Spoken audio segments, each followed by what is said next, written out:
Louie T, host of the Louie T Network. Thank you for joining me on this Louie T Network exclusive Draft Prospects 101 film breakdown of Trevor Lawrence. There's plenty more where this came from. If you want access to it, please subscribe to my Patreon channel. That is down below in the description. You will get breakdowns of a bunch of these draft prospects as we head to April's draft.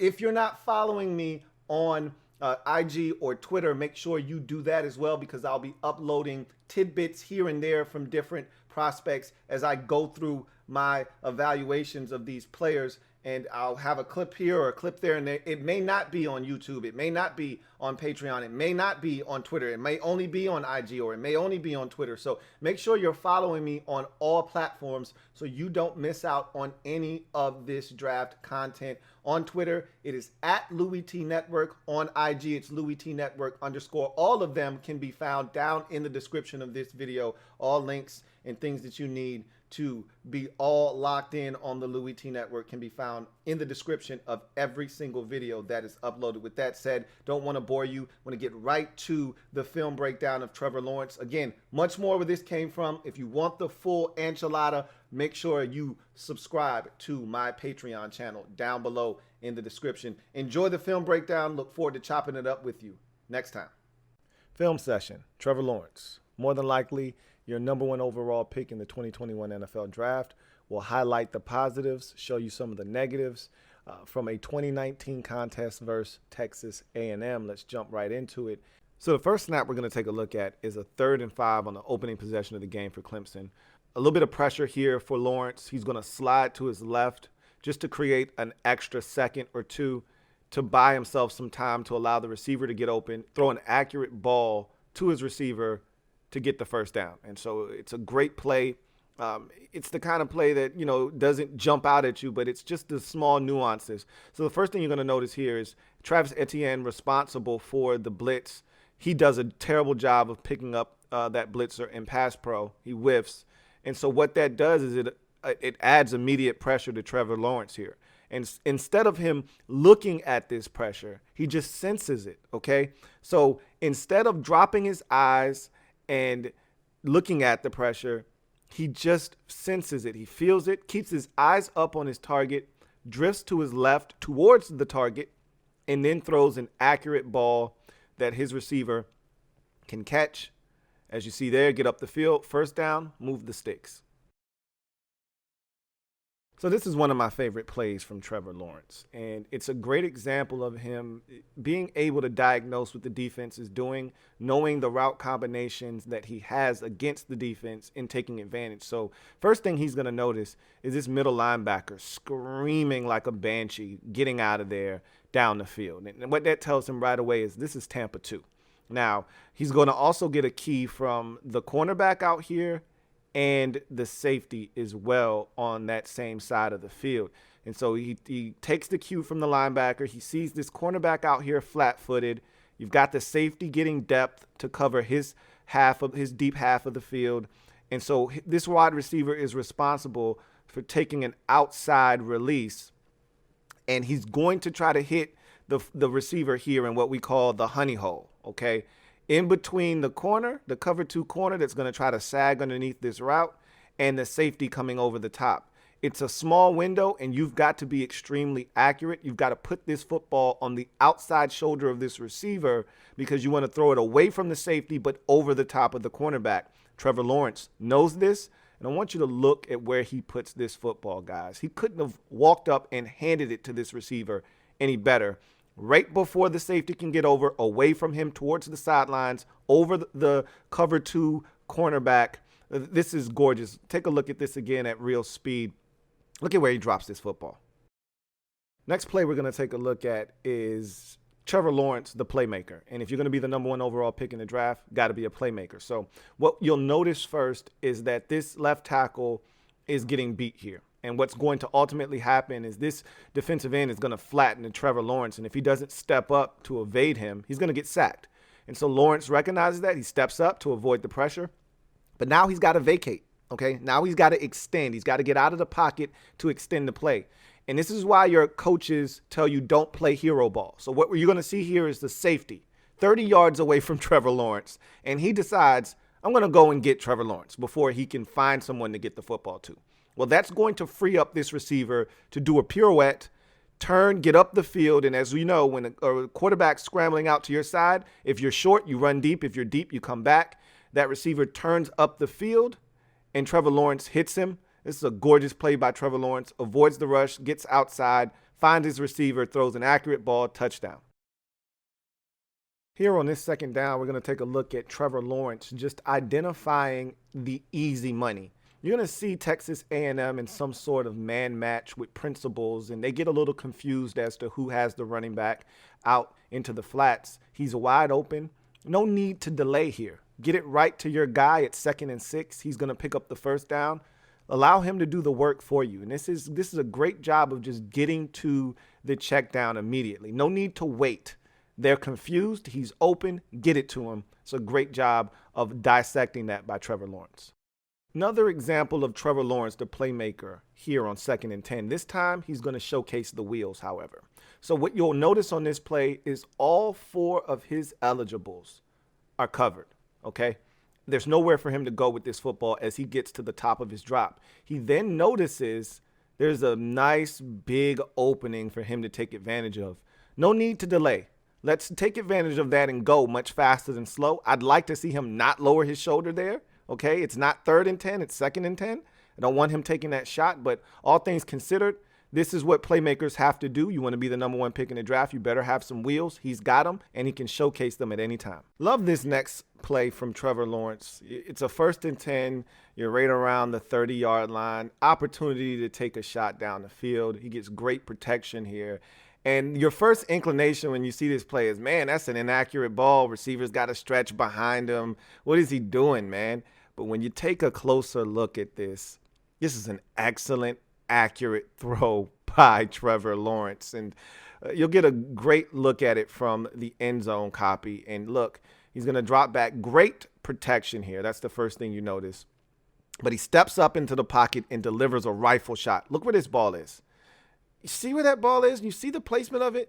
There's a safety coming from the backside, as you can see right here. And if that ball is placed in front of this receiver where it normally would be placed, you're looking at a targeting penalty and a kill shot on his receiver and an incomplete pass.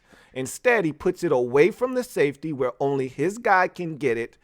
It's a great ball, and not only does it end up resulting in a completion, it results in his receiver not getting decapitated. So it's a great play by Lawrence. It's a great throw. First 3rd down of the second half for the Clemson offense. And this is a tremendous illustration of Trevor Lawrence's ability to manipulate the pocket. I don't think anybody in this draft at the quarterback position is better than Lawrence at navigating a dirty pocket or just being mobile in the pocket. This is a great look at Travis Etienne. First of all, we saw him blow a blitz pickup earlier. Does a tremendous job here. Lawrence is going to not only sidestep it, step up to buy more time, and then look at this laser that he throws. Should have been called on a 3rd down. Lawrence did everything there to give his team a chance to convert on 3rd down. First play of the 4th quarter, 1st and 10 from the Aggies 44 for this Clemson offense. And I call this shot op territory. Shot opportunity territory for an offensive coordinator when you get around the 45-yard line, and that's exactly what they're going to do here. You see Travis Etienne come in motion to empty the set. It's just Trevor Lawrence in the backfield, and the right side of the offensive line gives up a little bit of pressure. The guard kind of gets walked back a bit. You see the defensive end getting some late pressure as he spins on the right tackle. It forces Trevor Lawrence to have to slide to his left and then step into the throw. I think the late pressure from the defensive end may alter the throw just a tad bit. I don't want to give Trevor Lawrence any excuses. This should have been a touchdown, a walk-in touchdown. I think this ball could have been a little bit more accurate and further out in front. That said, it's 50 air yards, so it's not like he didn't let it rip. But you want this to be a walk-in touchdown. You don't want your receiver having to go down and dive for this thing. That said, with all the moving parts on this play, Lawrence having to slide and having late pressure, this still needs to be caught. That's a good enough ball. Should have been caught. That receiver needs to make that play for Trevor Lawrence. Interesting play here. So Trevor Lawrence and the Clemson offense, 3rd and 10. You got 5 Texas A&M defenders in the core of this play and a 6th about 3 yards away from the line of scrimmage. So you got 6 guys to account for, and you got 5 blockers on the offensive line, and then you got 2 extra blockers staying in. So this is a 7-man protection. Your fullback's in here as your 6th blocker, and your running back staying in as your 7th. Trevor Lawrence should be protected on this play, needless to say. Right away, you notice, however, that they only bring 3 on this play. They drop out a couple of defenders. You don't need the fullback nor the running back to stay in. You got 5 to block 3. These guys need to get out and become eligibles. In the NFL, those 2 receivers would get out into the route. And so I think this thing changes. You see this linebacker here dropping and spying Trevor Lawrence because these guys don't come out into the route. They stay in. So now he can just hover around the line of scrimmage and kind of monitor Lawrence and not allow him to run. These 2 guys in the NFL, if they see that it's a 3-man rush, they can get out and become eligible. I think you'll see that in the NFL. The reason I bring that up is because the guy that I spot shadowed at the linebacker position is going to come after Lawrence and force him to get rid of this football. First and foremost, it's 3 rushers against 5. Why is Trevor Lawrence being pressured here? Really, it's 3 against 7 because these 2 guys stand around and essentially do nothing, as you'll get to see. There's no reason for Trevor Lawrence to be running for his life against a 3-man rush here. But he does escape, and that's what I'm talking about, playmaking ability. He escapes that, and had one of those 2 eligibles in the backfield made themselves available, maybe he's able to dump it to those guys, and they're able to make a play. Anyway, I digress. Let's take a look at it again. And watch the fullback and the running back do absolutely nothing here. They're just standing there, essentially. They could have gone out in the route and helped Trevor Lawrence here. But what I want to focus on is him breaking that tackle to extend. And then, maybe if one of these guys makes themselves available, he might be able to dump it to him on a 3rd and 10 and they pick up the first down. But instead, it's incomplete. But that's Trevor Lawrence being a playmaker there. 1st and 10 here on this snap. And you can see the game starting to get away from Texas A&M. It's 24-3. And they decide to heat Trevor Lawrence up on this play. And they come with pressure. And you get one-on-one on the outside with the receiver. I believe that this was initially a hitch, but because they decided to heat up Trevor Lawrence, they get one-on-one coverage on the outside, and so that hitch then converts to a go. And look at this back shoulder dime from Trevor Lawrence. He hangs in tough, pockets crumbling around him with the pressure. Look at where that ball is. My goodness. That's good. That is delicious. So now I want to get to the negatives with Trevor Lawrence in this ball game. As you can see, it's 3-0 Texas A&M up early in this ball game. And I want you to focus on the receiver at the top of the screen. He's going to get one-on-one on the outside, and he's going to run a beautiful double move out, and now he's going up. And at that moment right there, that cornerback is beat. He's bitten on the out. He stopped his feet. And he is cooked, okay? Even leaving, all the idioms, all right? And so at this point, you've won the battle. You've gotten the cornerback to bite. He's bitten down. If you want to win the war, however, you need a good ball from the quarterback, and you need to catch it as a receiver. Trevor Lawrence has a great pocket here to step up and work from. There's no excuses. This should be a 70-yard touchdown strike early in this ball game. Corner is beaten. You see the receiver get on top, and look where this ball is. It's a poorly thrown football. Doesn't give his guy a chance. That defender's beat. He's in a trail technique. Put that ball up over the top. Allow your receiver to run under it. Worst case scenario, this is a 45-yard gain. Instead, he throws it short, and that corner is able to come back and defend the pass. So this play might be the worst from Trevor Lawrence in this game, and coincidentally enough, he gets away with it. Deep in his own territory, this should have been a catastrophe, but it ends up not being one. So he goes run action fake, and as he pulls it out, he's staring at his slot receiver the entire time. The safety is eyeballing Trevor Lawrence. He's hoping that Lawrence takes him to the football, and he does. And so as this play continues to run, you're going to see this slot receiver get up the field, and Lawrence continues to stare him down to the point where this corner and the safety are both recognizing that that's where he wants to go, and they start getting to the football. In the NFL, this is probably going to be a pick. He's taking this safety and this corner right to the ball. That safety takes a poor angle. If he takes a better angle, it's an easy interception. I mean, Lawrence literally mauls his receiver with his eyes and takes both defenders to the ball. And how this gets in here, I don't know. Don't ask me. But that safety took a poor angle. Another bad play from Lawrence here, but this is a well-designed play, and it's just poorly executed by Trevor Lawrence. So this is a fun one to watch, however. First thing I want you to take a look at is this fake from Trevor Lawrence. It is an amazing fake by Lawrence. It's a fake toss. It's a fake pitch to the running back. Look what it does to these two linebackers, okay? They're watching Lawrence, and they're keying him. And look, stop it right there. Those two linebackers or two defenders bite down on the fake. And what that has essentially done is it's opened up the middle of the football field. This receiver in the middle of the field, this tight end, is really wide open. This slot receiver, I should say, is wide open over the middle of the field. And now it's forcing both of these safeties to have to crash down, because if they don't, it's a walk-in touchdown. What that now does is it frees up this receiver on the outside. This corner is expecting help from this safety over the top. But because of the breakdown by the defense on the fake, these safeties have to respond to that. There's no help for that cornerback over the top. He's keying quarterback's eyes. He's beaten now. No help to the top. That receiver is open. This should be a walk-in touchdown. Watch how Trevor Lawrence underthrows this football.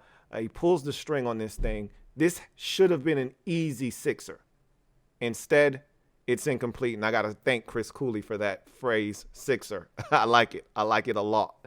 And so you'll watch this thing again unfold, and this fake is just legendary.